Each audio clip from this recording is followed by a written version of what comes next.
मैं एक rice businessman हूँ। मेरे दादाजी ने कहा, अगर 1 महीने में तुमने शादी नहीं की तो तुम्हें प्रॉपर्टी का हिस्सा नहीं मिलेगा।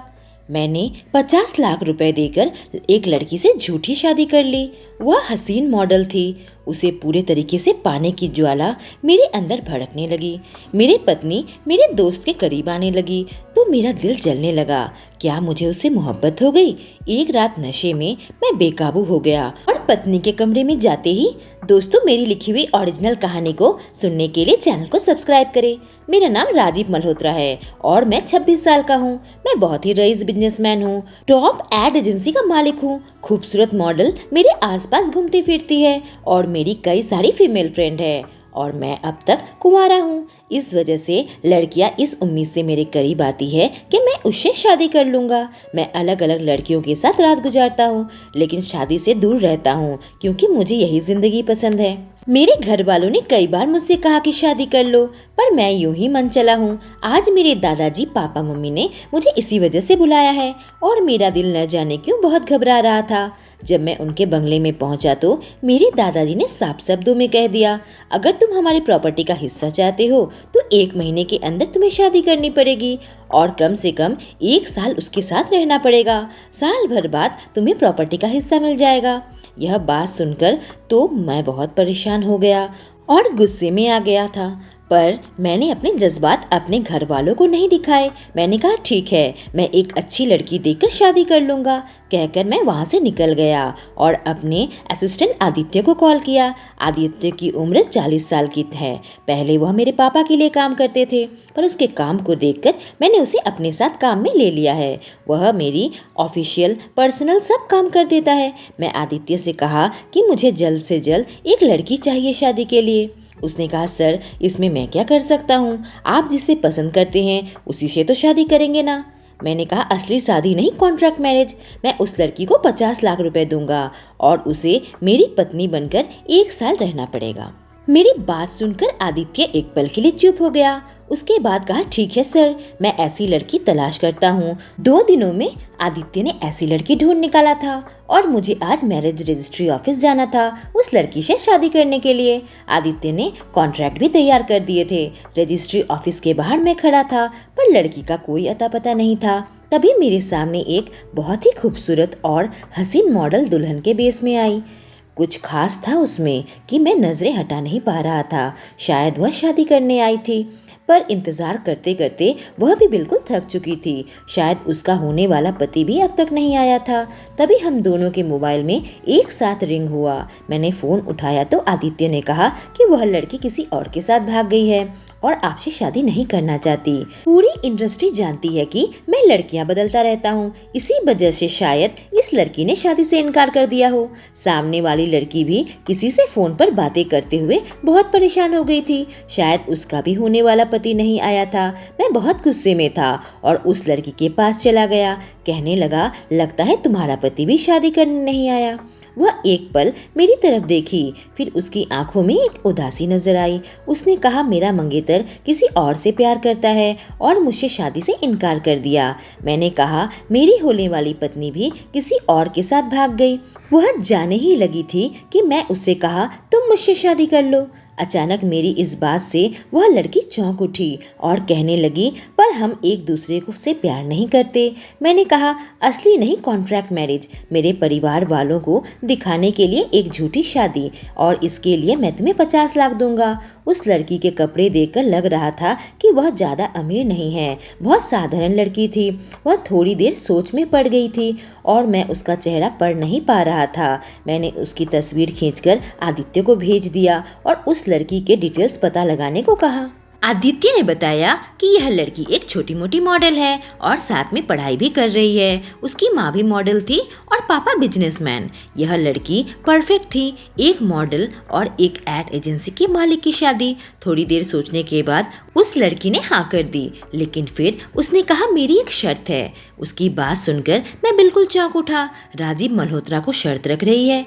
मैंने पूछा क्या शर्त है, तो उसने कहा इन 1 साल के दौरान तुम मुझे हाथ नहीं लगा सकते और मेरे साथ किसी तरह का रिश्ता नहीं बना सकते।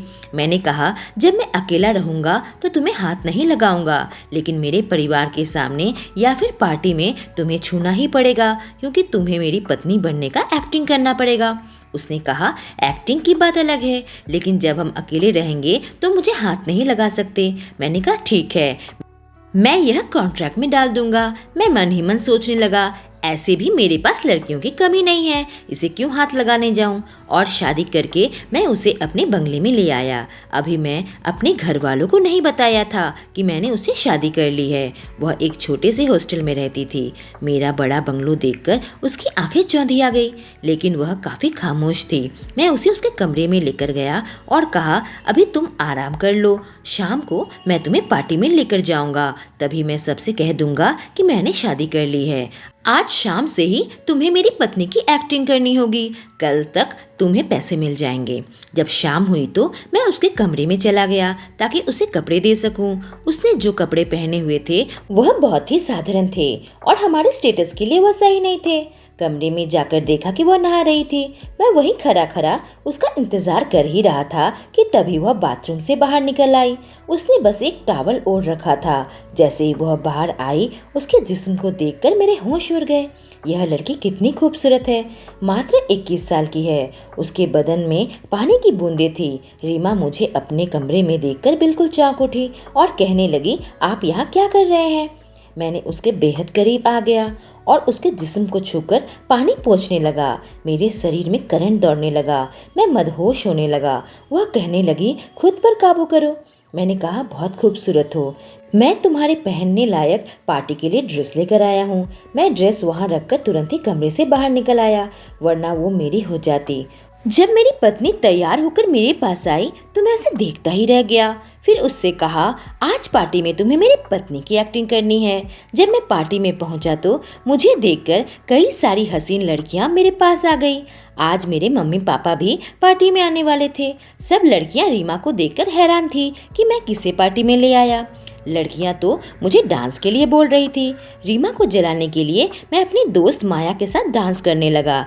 रीमा अकेली खड़ी थी और उदासी से मुझे देख रही थी कि मेरा दोस्त उसके पास आकर उससे बातें करने लगा। मेरा दोस्त उसके साथ फ्लर्ट करने लगा और वह दोनों हंस हंस कर बातें कर रहे थे। यह देखकर मुझे गुस्सा आने लगा।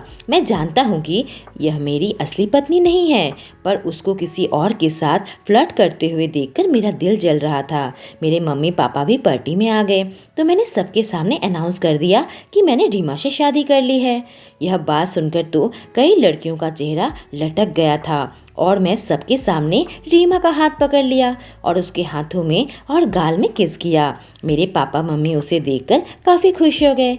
मेरी माँ ने कहा अब तुम्हारी लाइफ सेट हो जाएगी, ये बहुत खूबसूरत है। मैं रीमा को अपने साथ डांस करने को कहा और फिर मैं उसके साथ डांस करने लगा। जैसे ही मैंने अपने हाथ उसके कमर में रखा, उसे एकदम अपने करीब खींच लिया। हमारी सांसें एक दूसरे के जिस्म को छूने लगा और मैं बहकने लगा। इतनी खूबसूरत लड़की मेरे बाहों में थी। यह मौका मैं हाथ से जाने नहीं देना चाहता था। मैंने अपने होंठ उसके होंठों पर रख दिए। गहरे चुंबन से मेरी प्यास बढ़ने लगी। उसकी धड़कन जो कि तेजी से चल रही थी, उसे मैं महसूस करने लगा कि अभी सारी दीवारें तोड़ दूं। पार्टी खत्म होने के बाद मैं उसे घर पर लेकर आ गया। तभी उसके मोबाइल पर एक फ़ोन आया। मेरे दोस्त विक्की का कॉल आया था और वह दोनों हंस हंस कर बातें कर रहे थे और मुझे बहुत गुस्सा आने लगा था। जब उसने फ़ोन रखा तो मैंने उसे कह दिया तुम शायद भूल रही हो, मैं तुम्हारा पति हूँ, तुम किसी और मर्द के साथ कोई बात नहीं कर सकती। उसने कहा आप शायद भूल रहे हैं कि मैं आपकी असली पत्नी नहीं हूँ। 1 साल बाद तो हम दोनों अलग हो जाएंगे। पर मैंने कह दिया लेकिन फिलहाल तुम मेरी एम्प्लॉय हो और मेरे हिसाब से ही चलोगी। मैंने इतने गुस्से से कहा कि वह बिल्कुल चौंक उठी और घबरा गई और फिर मैं अपने कमरे में आ गया था। मैं रीमा के साथ किसी और मर्द को बर्दाश्त नहीं कर सकता। अगले दिन मैंने रीमा से कह दिया कि तुम्हारी तो पढ़ाई पूरी हो गई है तो तुम मेरी कंपनी में पब्लिसिटी मैनेजर की जॉब ले लो। उसने कहा मैं आपके साथ काम नहीं करना चाहती, मुझे पहले ही विक्की ने इस जॉब के लिए ऑफर दिया है जो मैंने एक्सेप्ट कर लिया। इस बात से मुझे चिढ़ होने लगा था। विक्की मेरा कंपटीटर है और मुझसे छोटी एड एजेंसी है और मैं टॉप की एजेंसी का मालिक हूँ और यह मुझे मना कर रही है। मैं गुस्से से उसके करीब आ गया और उसके बालों को पकड़ लिया, लेकिन फिर बेकाबू होकर उसके गर्दन को बेतहासा चूमने लगा। उसने मुझे पीछे धकेल दिया, कहा कॉन्ट्रैक्ट के हिसाब से आप अकेले में मुझे हाथ नहीं लगा सकते। उसका चेहरा लाल हो गया था। मैंने कहा मैं जो चाहे कर सकता हूँ, मुझे उकसाओ मत। मेरी नाक के नीचे से कोई मेरी लड़की को छीन रहा था और ऐसा मैं होने नहीं दूंगा। मैंने कहा आज दादाजी से मिलने जाना है, उन्होंने अपने घर पर डिनर के लिए बुलाया है। मैं काम पर आ गया था पर मैं आज बहुत ज़्यादा डिस्टर्ब था। मैं आदित्य को बुलाया और कहा रीमा के पीछे अपने आदमी लगा दो, मुझे उसकी पूरी रिपोर्ट चाहिए कि वह किससे मिलती है। हमारा कंपटीटर विक्की उसके कुछ ज़्यादा ही करीब आने की कोशिश कर रहा है।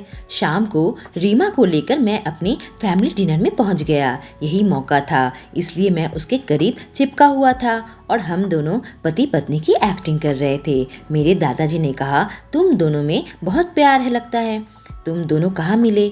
मैंने कहा काम के सिलसिले में हमारी मुलाकात हुई थी और मैं इसे पसंद करने लगा था, जिस वजह से हमने शादी करने का फैसला किया। दादाजी ने रीमा से कहा फिर तुम विक्की की कंपनी में जॉब क्यों कर रही हो जबकि हमारा अपना बिजनेस है? कल से तुम हमारी एड एजेंसी ज्वाइन करो। दादाजी के आगे रीमा कुछ न कह सकी और मैं मन ही मन खुश होने लगा था। मैं यही चाहता था कि मेरी पत्नी मेरे करीब रहे और मैं उस पर हर पल नजर रख सकूं। लेकिन तभी दादाजी ने एक ऐसी बात कह दी कि सुनकर हम दोनों शॉक्ड हो गए। आज रात तुम दोनों हमारे यहाँ ही रुक जाओ, यह नई दुल्हन है, एक रात इसे यहाँ रुकने दो। मैंने तुम दोनों का कमरा फूलों से सजा दिया है। मैं और रीमा एक कमरे में कैसे कंट्रोल कर पाऊंगा मैं खुद को? मुझसे नहीं हो पाएगा। आज इसे मैं अपना बना लूंगा, सारी दीवारें टूट जाएंगी। कभी किसी लड़की को देखकर मुझे ऐसा फील नहीं हुआ, क्योंकि लड़कियां खुद अपने आप को मुझे परोस देती है, पर यह लड़की है जिससे ऐसी शर्त रखी है। मेरे साथ लड़कियां रात गुजारने के लिए मरती है और यह मुझे अपने आप को छूने तक नहीं देती। रीमा के चेहरे में मुझे टेंशन नजर आ रही थी। मैंने कहा रीमा सबके सामने रिएक्ट मत करो और थोड़ा शर्माओ, वरना हमारा पोल खुल जाएगा। अगर यह कॉन्ट्रैक्ट पूरा नहीं हुआ तो तुम्हें कोई भी पैसा नहीं मिलेगा। अब वह सबके सामने एक्टिंग करने लगी। वह हमारे कमरे में जा चुकी थी और अब मुझे उसके पास जाना था। जब मैं कमरे के अंदर गया तो वो बहुत ही खूबसूरत सी नाइट गाउन पहनी हुई थी। उसे देखकर मैं मुस्कुराने लगा। जब उसके पास आकर बैठा तो उसके चेहरे में घबराहट नजर आने लगी। वह मेरी तरफ ऐसे देख रही थी जैसे कि कह रही हो मुझे छोड़ दो। मैं उसके एकदम नजदीक आ गया और उसके कंधों को कसकर पकड़ लिया, लेकिन तुरंत ही मेरे अंदर ज्वाला भड़कने लगी। मैं उसके जिस्म को चूमने लगा, उसके गाउन खोलकर अलग कर दिया। मैं उसके ऊपर चढ़ गया और उसके जिस्म के मीठे रस में खुद को डुबोने लगा। मैं रुकना चाहता था पर रुक नहीं पा रहा था। मैं कंट्रोल तो कर रहा था पर ज्वालामुखी कभी भी फट सकती थी। एक रात के लिए मैं उसे अपना बनाना चाहता था, लेकिन इससे पहले कि मैं कुछ कर पाता उसने कहा प्लीज मेरे साथ ऐसा मत करो, मैं तुम्हारी असली पत्नी नहीं हूँ। उसकी बातों से मैं होश में आ गया। वो इस तरह की लड़की नहीं है जो यह सब कुछ मुझे दे दे। मैं उसके साथ ज़बरदस्ती नहीं करना चाहता था। मैंने अपने आप को उससे दूर किया और उससे माफ़ी मांगी। मैंने कहा मुझे माफ़ कर दो, ऐसा दोबारा नहीं होगा। तुम बेड पर सो जाओ, मैं सोफे पर सो जाता हूँ। अगले दिन काम में मेरा मन बिल्कुल भी नहीं लग रहा था। उसके साथ बिताए हुए पल मुझे याद आने लगे थे। वह मुझे क्या होने लगा था, यह कैसा खुमार छाने लगा था। मैं आदित्य को कहा कि मेरे लिए एक गुलाब फूल के बुके ला कर दो। उसने कहा किसी लड़की के साथ डेट है क्या? मैंने कहा रीमा के लिए है। वह मेरी तरफ ऐसे देखने लगा जैसे कि उसके मन में सैकड़ों सवाल थे कि मैं अपने कॉन्ट्रैक्ट की पत्नी के लिए फूल लेकर क्यों जा रहा हूँ। यह तो बेसिक एक्टिंग है। मुझे इसका जवाब खुद ही नहीं मालूम था। मैं आदित्य से कहा, आज मैं जल्दी घर जाऊंगा, पर मुझे नहीं पता था कि मेरे घर पर एक सरप्राइज मेरा इंतजार कर रहा था। आज मैं जल्दी घर वापस आ गया और लॉक खोलकर जैसे ही अंदर घुसा तो मेरे पैरों तले से जमीन निकल गई। मेरी पत्नी एक मर्द के साथ थी। रीमा मेरे पीठ पीछे यह गुल खिलाती है। मैं बहुत गुस्से में आ गया। जैसे ही मैंने उसे देखा वह बिल्कुल घबरा गई। मेरे हाथों से फूल के बुके गिर गया। मेरी पत्नी की हिम्मत कैसे हुई कि मेरे घर पर किसी मर्द को बुला लिया। मैं गुस्से से उसके पास आ गया और कहा, तुम्हें शर्म नहीं आती मेरे पीठ पीछे यह सब करते हुए? मेरे पीठ पीछे तुम यह सब गुल खिलाती हो? उसके चेहरे का रंग बिल्कुल उड़ गया था। जब मैं उस लड़के को देखा जिसके साथ वह थी तो गौर किया कि वह बिल्कुल मामूली सा कपड़ा पहना हुआ एक मामूली आदमी था। जरूर इसका कोई आशिक होगा। मैं इसके लिए फूल लेकर आया था और यह आशिकी कर रही है। मैं गुस्से से कहा, जवाब दो।